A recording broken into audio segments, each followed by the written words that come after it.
industries. You know, we have on our board of the GCCI the president of the Women's Federation, Mrs. Fatoumata Jah, and she's always pushing for helping to empower women so that they can participate in business. We have the corn karao. This corn karao is made from koos. Still, we have the chakri. This one too is made from koos. And this one is jinejub. This jinejub, we have the peanut butter and the baobab powder mixed together. We have findi. As well, we have the baobab powder too. This one, we take the baobab and pound it and then sift it so that we can have the powder inside it. And then this one is the wonjo powder too. This wonjo powder is been pounded and then we sift it. For instance, when you want to make juice, you just add hot water inside it, 1 liter of water, and then you put your sugar and stuff. This one, we have 3 types of karao. We have the koos, which I already been mentioned, and this one is the corn, and this one is the rice. All the instructions are at the back. We have the cherry. This one too is locally made in the Gambia.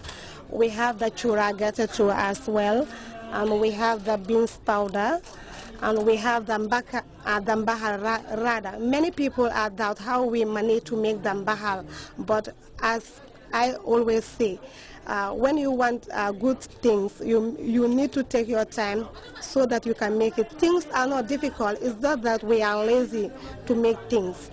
Ndeye Fanta Jatta went on to say that all the products on display are made by women and can be kept for a period of 1 year because it has been well preserved and packeted.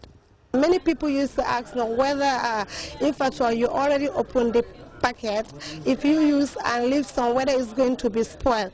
But maybe they don't know. This is a dry stuff. Even if you can keep on using it 4 to 5 times, nothing will happen to it. Though the theme of the trade fair is made in the Gambia goods, it also attracted participants from our neighboring countries, and we spoke to Eunice Ago from Ghana about her view on the trade fair and a word of advice to her Gambian counterparts, and she had this to say. I engage in art and crafts. I do beads. As you can see, my brother does these baskets. We train people in beads and also batiks. Yeah, and then we sell them, we export them. We go to different countries. We go to Nigeria, like we have come to Gambia. My daughter is in Sierra Leone now. And then we go to other parts of the world as well. How did you see the trade fair here in the Gambia? Well, it's fine. The trade fair, it's okay. Initially, we thought it wasn't going to be busy. We realized that it's picking up. So we hope we will sell towards the end. Yeah, so it's okay. What will you tell your colleagues out there, women that are not doing anything? Okay, I would like women in Gambia to notice that they all have talents that is hidden in them, and then they should realize they should look for their potentials and then bring them out. We are also trying to train them, to give them finishing, because we spoke to some of them and they said they also do the beats, but it is their finishing that is the problem. So we told them we'll teach them how to do the finishing and then also package it nicely so they can also begin the exportation. It's good. It will help their homes, their husbands, their children. Another interesting stall we visited was one in which the blind had ropes which they made themselves on display. And speaking to their trainer, she had this to say.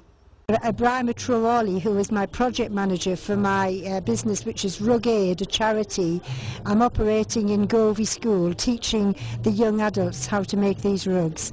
I've been a rug maker for 40 years and made a living from it, and I thought I'd come out here and see if I could teach the blind how to make them, because they're very tactile and they can feel them.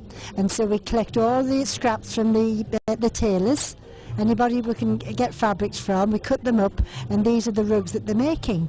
And we're doing very well, and they're selling them, and I'm very, very proud of them. The things that you see here is made by the green youths of this country. We have a big company there at the airport. We make so many products to show the Gambian people and the world at large what we have for them. We make school uniforms. We always make diapers, baby diapers. We also make shoes. so that they will not start ordering again, because we observe that most of the people order so many things. So before going out there ordering, they need to order here. We make shoes. These are the sample of the shoes, and school bags too, by the with the Gambian flag on it. We also make this gown, graduation gown, and this African dress too.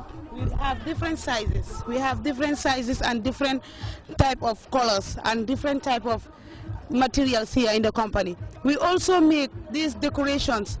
Any type of program the person have, there's no need for you to bother again. Just go to the Green Industries Limited and they will do the decoration for you without any problem. Saying no to backway, because that we are looking for that, and the President of the Republic of the Gambia is highly working on that, and by the leadership of the Elizabeth Dambele is our boss. He's the one who normally pressures us, do this, do that, so we are doing it and we are happy now. We don't regret of doing anything. And what I'm telling the youth out there, let them know that they should have talents and they should be ready to work. Not only going to the office is the work. They should be ready to do any type of work. You mean to learn skills? That's it. That's what I'm even encouraging more Gambians to do. We are all the things that you see there is done by the young Gambians, young ladies, not even boys. All our staffs, most of them are girls.